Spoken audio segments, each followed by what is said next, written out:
नमस्कार दर्शक बंधु आपण मानक इप्सितास किचन में अनेक अनेक स्वागत एवं हापी मकर संक्रांति। तेबे चलतु आज मु आपण मानक पई नै एसिची बंधाकोबी रा रेसिपी वीडियोटी को स्टार्ट करिबा। बंधाकोबी रे आपण माने विभिन्न सारा रेसिपी घरे निश्चय बनिथिबे। एबे बंधाकोबी मार्केट रे अवेलेबल अछि। बंधाकोबी सरीबा पूर्वरु आपण माने निश्चय घरे एही रेसिपी को निश्चय ट्राई करंतु। रुटी भात सबुथिरेटा खाइबा पई भल लागिबो। बंधाकोबी मुग डाली रे डालमा ताले वीडियो को शेष पर्यंत देखंतु। एथि पई देखंतु फाळे बंधाकोबी को काटिक नेछि 100 ग्राम मुग डाली को भाजिकी रखी। दुईटी मीडियम साइज पियाज को काटिकी रखी। दुईटी टमाटर को काटिकी रखी। अल्प रसुण को नहीं छेचिकी गैस रे प्रथमे प्रेशर कुकर बसैबा। आम डाली बनै नबा आग प्रेशर कुकर रे मोटी 1.5 बाउल पानी को दे दोची। अल्प हळदी को ऐड करूची। अल्प लूण को दे दबा। दे सारला परे डाली को धोईकी रखली ताको एठी दे दोची। ताको आम मीडियम फ्लेम रे गोटी रु दुईटी सीटी आसला पर्यंत छाड़ी दबा।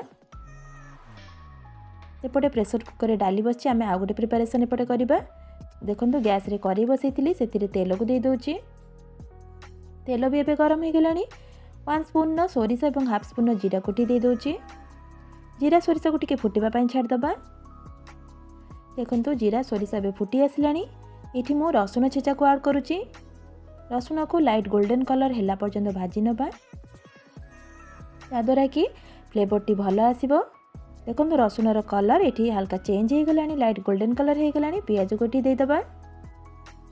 पियाज को मध्य हल्का ये भाजवा। देखो पियाज ये 1 मिनिट पूरा हो गलानी। पियाजर कलर भी हल्का ये चेंज हो गलानी। बेसी भाजबे नहीं। ये आम काटी रखि टमाटर को ऐड करवा। आपण मैंने टमाटर क्वांटिटी टिके अधिका नेबे जहाद्वारा कि डालमाटी बहुत भल लगे खाइबापी। टमाटर को 20 रु 25 सेकेंड भाजिला परे आम से हाफ स्पून लंका गुंड हाफ स्पून हलदी गुंड कारण आम डाली रे हलदी गुंड देथिले देखिकी आपण माने हलदी को ऐड करेंगे। हाफ स्पून धनिया गुंड को ऐड करुच्ची। ताको भल से मिसई नबा। आउ किछि मसला एथिरे बिल्कुल ऐड करेंगे नहीं। ये मसला को आम पूरा 1 मिनिट पर्यंत कषिबा जमती पूरा तेल सेपरेट हैला पर्यंत। देखो मसला ये पूरा कषि हो गलानी। टमाटर भी पूरा सॉफ्ट हो गलानी। मसला कषि हो गला परे आमे पत्रकोबी को ऐड करवा जो काटिक रखी थे। ये पत्रकोबी को देदेली ताको भल से गोलेलमा मसला सहित ताको मध्य आधा मिनिट पर्यंत टिके कषिबा। पत्रकोबीर कंचा स्मेल पड़ेबो।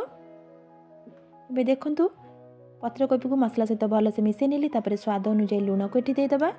मन रखंतु दर्शक बंधु सबु जिनस रे लूण कम करिवे तार स्वाद भल आसीबो। जदी लूण अधिक हो तरकारी टेस्ट पूरा अलग हो। भल से मसला सहित ताको कषि नेली। अल्प ये पानी को ऐड करवा। कोबी टिके सिझापी बेसी पानी ऐड करेंगे नहीं। 1 रु 2 चम्मच पानी मुझे ऐड करुच्ची। ताको भल से पुणी गोले नहीं कि 5 मिनिट पर्यंत पूरा लो टू मीडियम फ्लेम रे कवर कर नेबा जहाद्वारा कि कोबी भल भाव सीझीजिवो। एबे कवर कर नौची सेपटे देखिबा प्रेशर खोलिकी 2टी सीटी पर मु प्रेशर कवर खोली। देखंतु डाली पूरा परफेक्ट भाव सीझी आसी। एतिकी सीझेबे। एपटे कोबी भी भल से पूरा सीझी आसला। मु कवर को काढुची। ताको भल से गोले नबा। मसला पूरा भल से कोबी सहित मिसी जाइए। कोबी भी पूरा कषि हो जाइए। मु देखुची देखंतु कोबी पूरा परफेक्ट भाव सीझी जाइए। एठी हमें मुग डाली को ऐड करवा। ताको भल से गोले नबा जहाद्वारा कि कोबी मसला आ डाली भल से जमती मिसी जीवो। एबे ताको स्पैचुला साहाय्य भल से गोले नौची। एठी गैस रा फ्लेम को पूरा लो कर देथिबे। देखंतु भल से ताको एबे गोले नेली। ताको 1 मिनिट पर्यंत आ टिके फुटै नबा। फुटै सारला परे एठी मु धनिया पत्र को ऐड करूची काटिकी रखिथिले। ताको एबे भल से गोले देकी गैस रा फ्लेम को आमे ऑफ कर देबा। ताले आपण माने देखिले केते सहज उपाय रे घरे थिबा सामग्री रे बंधाकोबी मुग डाली रही डालमाटी मुठी बनै नेली। आपण माने निश्चय बनेबे। गरमा गरम भात रुटी परोटा सहित एटा बहुत ही बढ़िया लागिबो खाइबा पई। पिला माने मध्ये भल पाइबे खाइबा पई। आ जदी ग्रेवीटी आपण मानकु मोटा लागिथुबो आपण माने गरम पानी मध्ये एथरे देई परिबे। जदी आजिर रेसिपीटी आपण मानकु पसंद लागिथिबो प्लीज फ्रेंड मानक सहित शेयर करि नेबे। नुआ रेसिपी देखिबा पई चैनल को निश्चय सब्सक्राइब करिवे। प्लीज दर्शक बंधु मते टिके सपोर्ट करंतु जहाद्वारा कि मते मोटिवेशन मिलिबो टिके आगो को बढ़िबा पई। ताले आज पई रहउची पुणी आसीबे नेक्स्ट वीडियो रे किछि नुआ रेसिपी नै। नमस्कार जय जगन्नाथ।